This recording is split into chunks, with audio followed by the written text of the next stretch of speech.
Hey, did you know love is like a blister? That might not be news to a bunch of you, but I was thinking yesterday that love is a lot like a blister and it's a lot like a callus. Because just like when we're working with our hands out in the yard or lifting weights, the friction between our hands and a bar can create calluses. And unless you have some nice things like this to wear to kind of keep you, but still I have some calluses on my hand even though I have those things to help me with the bar at the gym. But in marriage, what often happens is there's friction in the relationship through things that are said, through things that are done. And in marriages that are healthy, what happens is the time is short that is allowed to transpire before warmth is communicated again in the marriage. Marriages that are not doing very well, not healthy, usually that time is very long.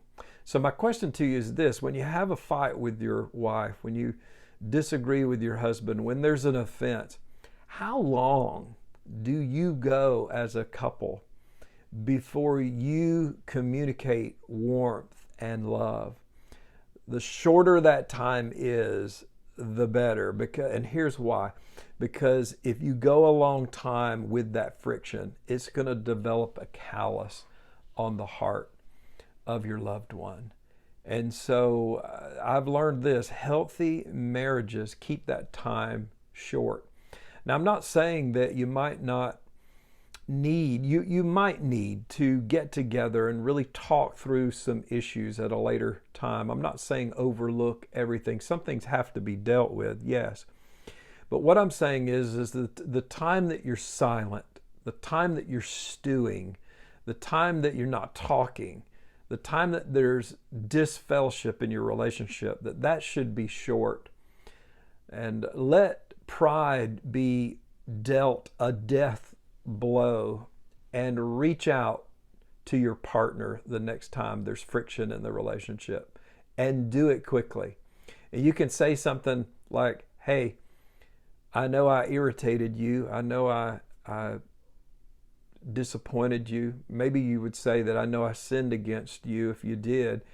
And just say, but I love you and you're my favorite person. And I want us to be close and to pray together and bridge that gap. As soon as you possibly can, bridge that gap and create warmth and closeness back into the relationship.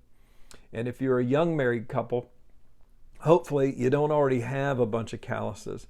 But some of us that have been married for a very long time, that's the problem in our marriages, is that there's a huge callus on the hearts of our husbands or our wives.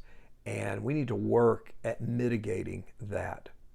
So I'm praying for marriages today, especially within our congregation, that the Lord, by His grace, would soften hearts, and that those calluses that have been caused by friction in the relationship can be dealt with.